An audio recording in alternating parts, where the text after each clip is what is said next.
indebidos. Recuerde que los únicos medios autorizados para realizar sus pagos son las oficinas comerciales, agencias bancarias y aplicativos. No se deje estafar. BES Cable no solicita depósitos a cuentas de terceras personas. BES Cable, el cable para todos.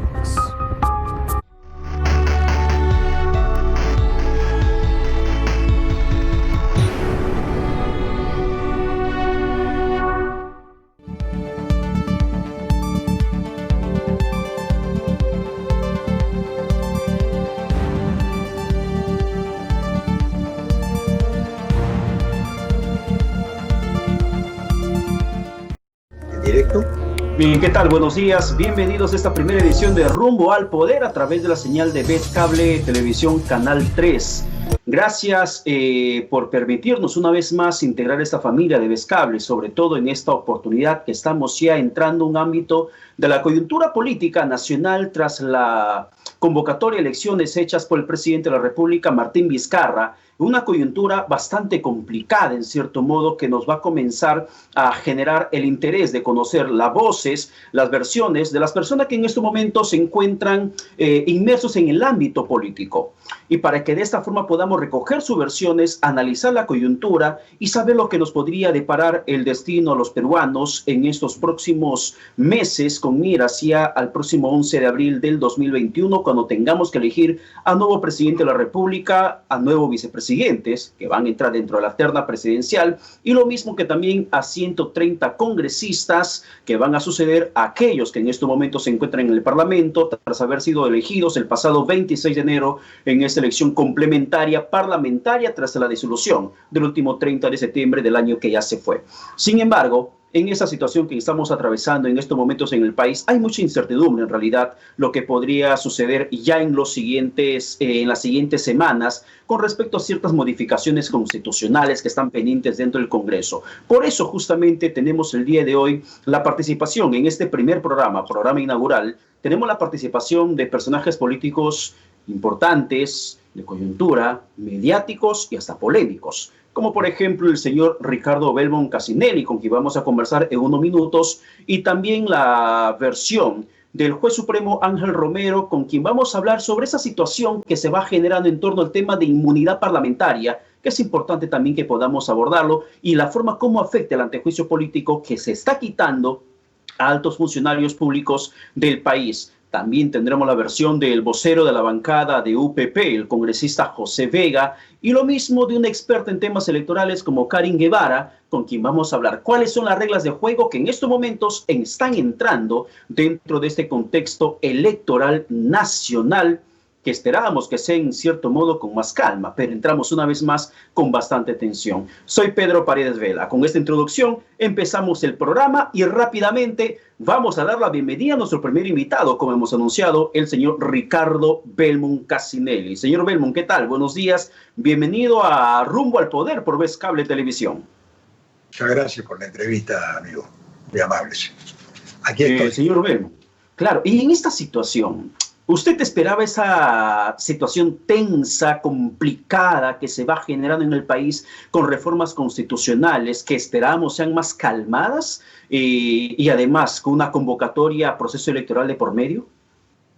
Bueno, todo está raro, ¿no? Con el tema de la pandemia se altera todo el sistema democrático. 9 meses para una elección es muy poco tiempo. Muchos partidos políticos que estaban por inscribirse se han quedado en el camino. Quedan los mismos en la cancha. Las reglas de juego se cambian permanentemente. Y yo no entiendo muchas cosas que están ocurriendo en la política el día de hoy. Porque, por ejemplo, ¿qué miedo le tienen a quitar el antejuicio y qué miedo le tienen a quitar la inmunidad parlamentaria? No entiendo, la inmunidad todos. Porque el que entra a la política y entra con las manos limpias, está dispuesto a tener una actuación ética decente, no le tiene miedo a que le quiten la inmunidad y que entremos como cualquier ciudadano civil que tiene que someterse a los fueros judiciales en caso de cometer un delito y ser investigado en la fiscalía. Yo no entiendo por qué tanto rollo en ese asunto, ¿no? Pero el rollo, ¿de dónde vendría? El rollo que le está dando vueltas y vueltas. El rollo viene de nuestro desorden permanente en temas electorales y democráticos. Cada elección se cambia. Esto es como querer aprender a jugar el tenis, por decirles, el tenis, y en cada partido te cambian de raqueta, ¿no? No podríamos tener un campeón, no podríamos tener un Nadal o un Federer, imposible, porque al mejor le pueden cambiar la raqueta en el siguiente partido. Yo creo que la democracia como la tenemos nosotros concebida es más que todo un autoritarismo, vamos camino a un fascismo. A mí me preocupa enormemente porque yo llevo en esto casi 50 años y veo que la segunda vuelta es un desastre, es una negociación que debería ser eliminada. ¿Negociación política? Pero sí, es una negociación política como si esto fuera negocios. O sea, vamos a hablar de negocios acá. Somos 20 partidos, bueno, sentémonos en la mesa a negociar. Entonces los que se quedan en el camino y entran los dos grandes buscan fuerzas pequeñas para darle a cada uno su tajada. Esta es la desgracia del país, hay que decirlo con todas sus letras. Vivimos en un país subdesarrollado, no solamente socialmente, económicamente, sino también políticamente. Esto no es hacer política, en serio. Y estamos entrando al bicentenario y nuevamente llegamos a una elección, como dijéramos, vamos a comprar ropa en el supermercado. No sé, porque me parece absurdo que en ninguna empresa uno elegiría a los gerentes, a los funcionarios, a los ejecutivos, como se eligen a los que conducen los destinos del país. Pero en estos momentos en el país justamente, desgraciadamente, tenemos lo que tenemos por un sistema que en cierto modo impone partidos, impone candidaturas y restringe justamente la postulación de nuevas personas hasta ante las reformas políticas que se venían manejando. Pero antes de entrar a lo que podría ser las nuevas reglas de juego, señor Belmont, la postura del presidente de la República, ¿es propia para usted de un jefe de Estado que tendría que estar allanado justamente al otro poder del Estado, que es el Congreso de la República? ¿Es propio de una desesperación de alguien que puede perder la inmunidad o la protección, el antejuicio, las prerrogativas como presidente? A mí me parece que es normal eso, ¿no? Porque en otros países funciona así y son países desarrollados, ¿no? Porque el que no la debe, no la teme. Lo que quiero decir es lo siguiente. Cualquier persona, cualquier ciudadano que elige al presidente sabe que si él comete un delito va preso. En cambio, el presidente tiene patente de corso con sus ministros para farrearse el dinero, para endeudar al país, para contratar sin licitaciones públicas, y el saqueo del país es permanente. Todos estos últimos 5 gobiernos que hemos tenido, tenemos la partitura con las notas más horribles en la armonía de un país, que no hace armonía, porque resulta que los presidentes todos terminan enjuiciados con grandes delitos de corrupción que no se pueden llevar adelante precisamente. Pero el presidente Vizcarra tiene un problema de investigación que está pendiente y según la norma, él no puede ser procesado porque tiene justamente estar amparado en la Constitución mientras esté en el cargo. Pero hay un hecho curioso que pasó esta semana, señor Belmont, no sé si podríamos coincidir en la coincidencia de los actos políticos o hasta de investigaciones fiscales. La fiscal de la Nación acaba de formular acusación de 3 delitos complicados, graves, al actual presidente de la Comisión de Fiscalización, el congresista Edgar Alarcón, quien por cierto ha sido el Contralor General de la República en el periodo cuando se conoció el escándalo del caso Chinchero, en ese audio que ha sido propalado cuando justamente estaban negociando cómo poder dar presupuesto a la Contraloría siempre y cuando emita una opinión favorable por el caso Chinchero. Y según se conoce, en esa reunión también estaba el presidente Martín Vizcarra, hoy presidente y antes ministro, que es justamente en el tiempo que estuvo como ministro de Transportes y Comunicaciones, se desató esa situación. ¿Esto le genera cierta coincidencia política o es la autonomía de una fiscalía que tiene que acusar? Lo que pasa es que acá todo está mezclado. Si usted le hace una pregunta a la gente común y corriente de la calle, la gente no sabe ni lo que pasa. La gente sabe que hay un presidente que reemplazó a Kuczynski, que estaba en Canadá, que llegó y gobernó el país un desconocido, que había sido gobernador de Moquegua. De Moquegua. Entonces, siempre estamos con el factor sorpresa. Juegan los que no saben jugar. Entonces, yo siempre hago la metáfora deportiva porque es más fácil entendernos. Aquí se habla de qué tamaño va a ser la pelota, quién tiene la pelota, pero no se habla de las reglas. Imagínense ustedes, y yo siempre hago metáforas que la gente me entienda, imagínense que todos los años cambiáramos el tamaño de la cancha de fútbol, el tamaño de la pelota, de los arcos y del tiro penal. ¿Alguien podría jugar nuestro fútbol? Digo yo. ¿Qué futbolista profesional diría yo juego el próximo campeonato? Entonces entran los improvisados para correr la cancha y hacer este papelón democrático que estamos demostrando ante el mundo. Somos un país a la criolla. Entonces tenemos que escoger. ¿Seguimos actuando de esa manera o de una vez un cambio, ya que se vienen los 200 años de la República? Entonces hay que hacerse preguntas de fondo y no de forma, porque las preguntas de forma, ¿no?, son las que se podrían hacer los técnicos de un ministerio, pero no los que van a gobernar un país. Los que van a gobernar un país deberían estar hablando de un plan de gobierno, ya someterse a un debate nacional, qué país queremos, y dejarse de prebendas, de arreglos y de enjuagues, quién tiene la culpa y quién tiene la razón. La Constitución, establece claramente los poderes del Estado. El poder ejecutivo y el poder legislativo son las balanzas de poder, porque el que maneja el dinero, ¿quién es? Es el ejecutivo con sus ministros. Y si el presidente elige ministros incapaces o ministros corruptos, no quieren pues que se levante la inmunidad parlamentaria. Pero en estos momentos que, por ejemplo, si hablamos del tema, ahora que entramos a ese tema de reformas que pretenden hacerse, si hablamos del tema de inmunidad, el tema de antejuicio, lo que realmente vamos a tener es que solamente hay un Congreso de la República que se encuentra protegido por ese ámbito de la Constitución del antejuicio, de no ser procesados, investigados, acusados por un voto, por una opinión que puedan emitir en el ejercicio de sus funciones propiamente dichas, cosa que, por ejemplo, no sucede con el tema ahora de los integrantes del Tribunal Constitucional, que es justamente el motivo por la cual la presidenta del TC, Marianela Ledesma, ha levantado su voz de protesta, incluso anunciando que puede ir ante el tribunal, ante la Corte Interamericana de Derechos Humanos. Lo mismo, por ejemplo, con el tema del Contralor General de la República, que en esos tiempos ha levantado en peso con investigaciones de cómo se viene haciendo el gasto público con dinero destinado para tratar casos de COVID-19 o de compras en el marco de esta pandemia. Pero estas personas políticas han sido desprotegidas en una primera instancia, que falta la segunda votación del antejuicio político, que sí lo mantiene el Congreso de la República. ¿Eso es un desequilibrio o un equilibrio que de todas maneras cree usted que se está generando?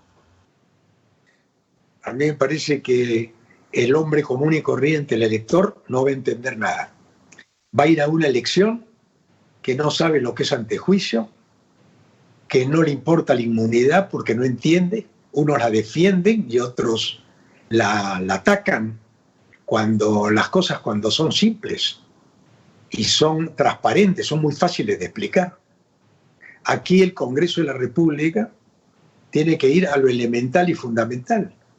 Nadie tiene patente de corso para llegar al gobierno en las próximas elecciones.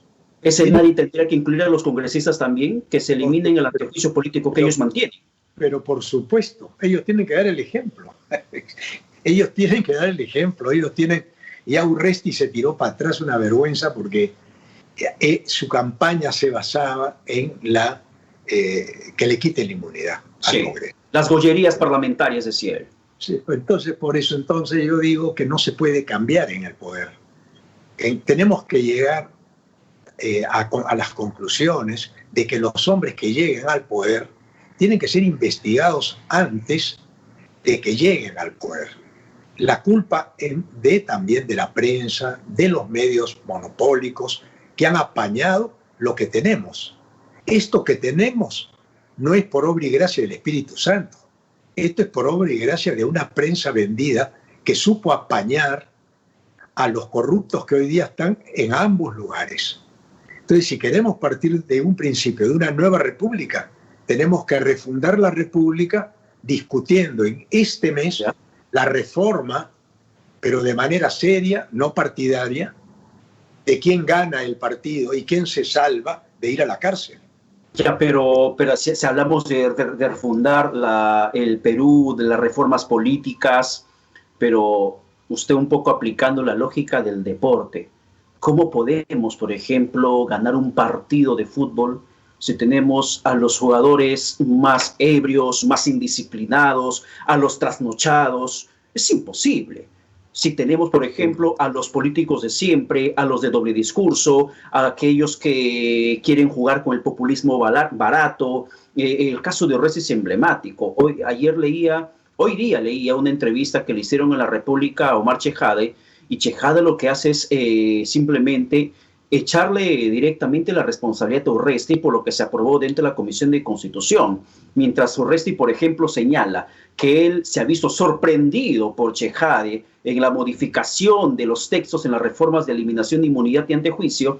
Lo que Chejade dice es, no, era Orresti el que estaba exigiendo constantemente que se elimine para altos funcionarios. Era él quien insistía. Y encima Chejade dice, el presidente de la Comisión de Constitución señala que las grabaciones están allí como prueba, donde se le escucha a Orresti constantemente señalar que era él el que solicitaba, pero luego Orresti, cuando ve el escándalo, sale y retrocede en su posición política. Y sabemos que Orresti, además del caso Bustillos, un caso bastante delicado de crimen que habría perpetrado, pretende ser presidente del país. Por eso le decía, con ese tipo de jugadores, ¿a qué podemos llegar como un contexto de refundar el Perú?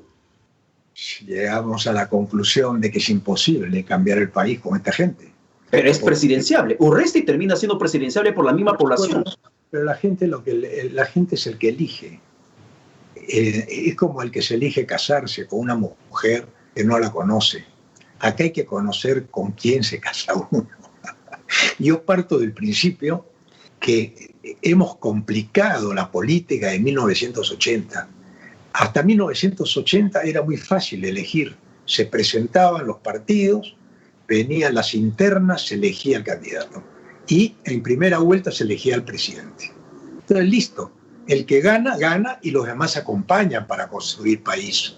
Pero si yo soy perdedor por 1-0, es lo mismo en un campeonato que perder por 5-0, porque igual me gano los 3 puntos, o pierdo los 3 puntos y gano, me llevo los 3 puntos, y si pierdo, pierdo los 3 puntos. No, acá tenemos que armar toda una cosa que la gente va entendiendo en el camino, donde tienes a un Orresti, ¿no?, que dice lo que se le antoja y no lee lo que firma, porque dice que se le pasó, y a un señor Chejade que propone que vayan hasta delincuentes al Congreso de la República. Entonces, esto es ¿saben qué? Un despelote. Y ante este despelote uno tiene que preguntarse, ¿no es una vergüenza que al llegar al bicentenario, 200 años de República, sigamos siendo colonia?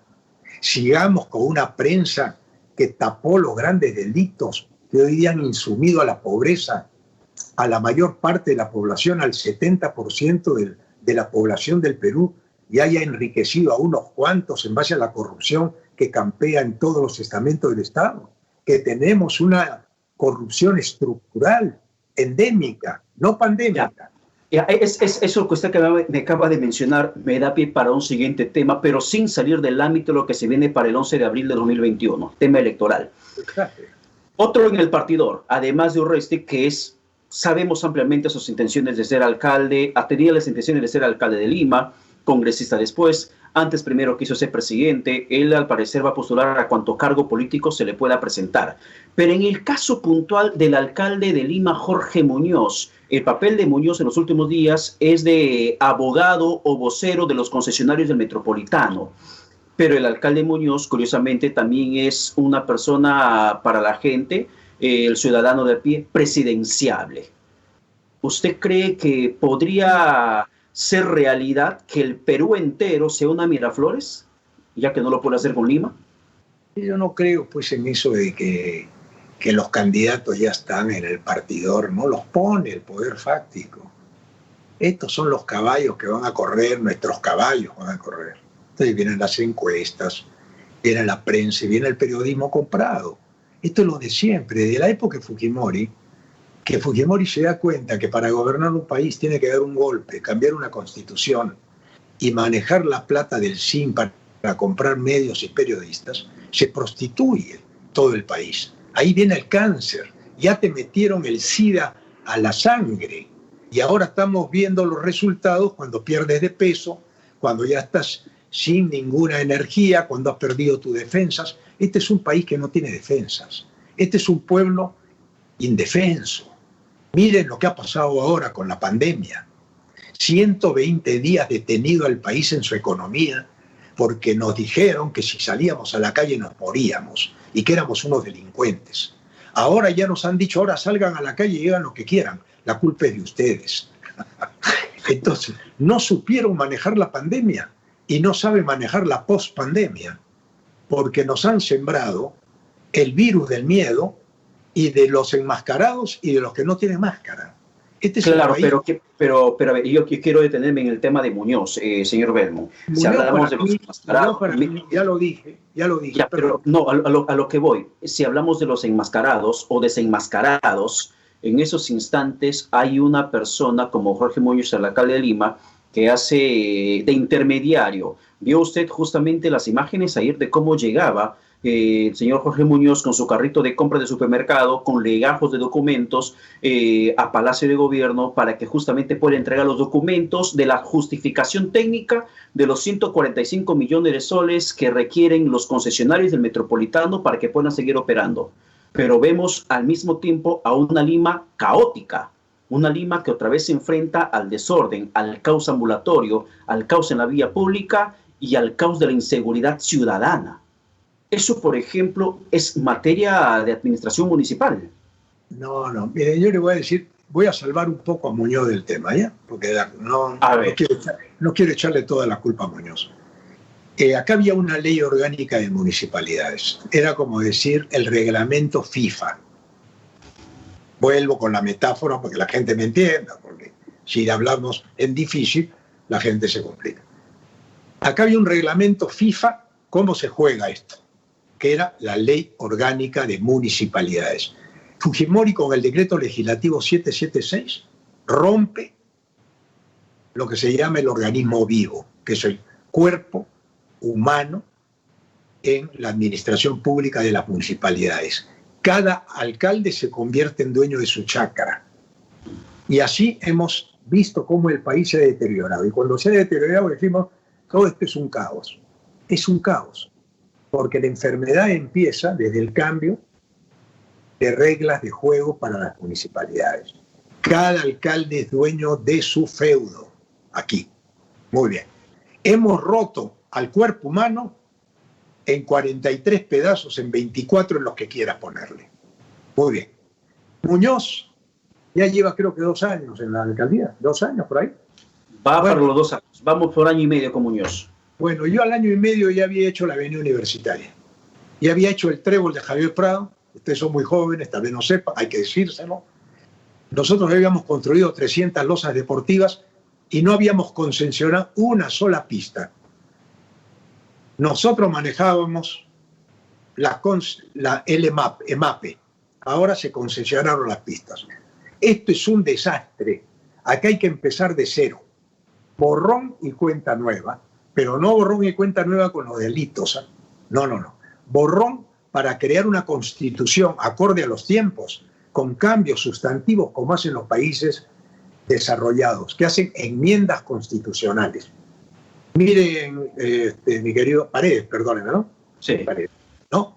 Mira, querido amigo, la figura es la siguiente. Vamos a enfrentar 200 años de república y seguimos siendo colonia. Seguimos no sabiendo por quién votar. Siempre votamos por los desconocidos. Ahora el periodista César Kirchner dice votemos por Forsyth, pero de manera cachacienta. ¿Por qué? Sí. Porque lo único que nos falta es votar por la mujer boa, porque la hacemos famosa y entonces la gente dice la mujer boa también puede ser presidente, porque hemos demostrado que cualquiera puede ser presidente en el Perú. Si cualquiera puede ser presidente en el Perú, elijamos al más buen mozo, al que la prensa dice, al que las encuestas mentirosas proponen como el ganador. Pero la conclusión de Hildebrand es bastante importante y hasta lapidaria al mismo tiempo, y no contra el candidato posible. No, lo que pasa es una metáfora de quién elegir. Elijamos a Forsyth porque no sabe qué hacer con el país, por ejemplo, es la conclusión de Hildebrand. No, lo que pasa es que él hace una metáfora, es como decir, a ver, Ricardo Belmont ha volado en un avión, pero yo no soy piloto. Pero como yo he volado en un avión, ¿no? Mañana les propongo ahí en el aeropuerto que si no ha llegado el piloto y yo he volado 200 veces como pasajero, yo puedo ser el piloto del avión. ¿Quién se sube al avión con Ricardo Belmont? Nadie. Pero el país se lo entregamos a los incapaces, a los que nunca hicieron nada, pero que tienen una figuración mediática política. Y si no volvemos a las raíces de que hay que darle el país a las personas más preparadas, a las personas más correctas, a quienes han demostrado a través de la historia que tienen una hoja de vida que les permite volar el avión con los pasajeros atrás. Porque una cosa es volar avionetas de papel, avionetas ahí en los parques de diversiones, y otra cosa es volar un jumbo, con el Perú atrás, sentadito, gritando, cuando entramos a tormenta y no sabemos cómo salir de ella. Como esta tormenta. Como esta tormenta que estamos atravesando. Esta es la tormenta perfecta. Esta es la tormenta perfecta. Aquí hemos metido a un presidente a resolver problemas que no sabe resolverlos con ministros que no saben qué hacer. Por eso se han cambiado 7 ministros. En cultura, no sé cuántos en educación, no sé cuántos en defensa y otros en el Ministerio del Interior. Porque acá la idea es pasar un añito por el ministerio, hacerte rico y retirarte con la inmunidad que te dio el cargo. Estamos muy mal constituidos como país y yo estoy luchando siempre por la verdad. ¿Cuál es la verdad? La verdad es mostrar las cartas. Es como si, perdón Paredes, tú te presentas a trabajar y mientes en tu currículum. Le mientes al dueño del canal. El dueño del canal te dice, mira Paredes, ¿por qué me mentiste? Chao, te tienes que ir. En cambio, en la política pareciera que la mentira es aceptada como parte de la viveza criolla del tipo que ya sentado dice, ahora yo estoy elegido por el pueblo.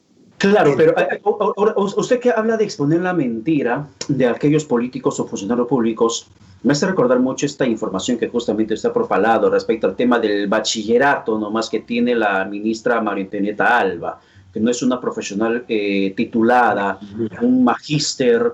Y justamente con la información que usted proporcionó, yo entré a revisar en la base de datos y efectivamente la ministra Alba solamente registra un bachiller, pero aunque para muchos puede terminar siendo un aspecto técnico fundamental en la capacidad profesional de quien pueda estar al frente del sector economía y finanzas en el país, no ha generado ningún rebote y ninguna información que pueda decir, oye, ¿en manos de quién estamos entregando? No discutamos la edad ni el género, sino la preparación de alguien que está al frente del país en tiempos de crisis, como la ministra Alba.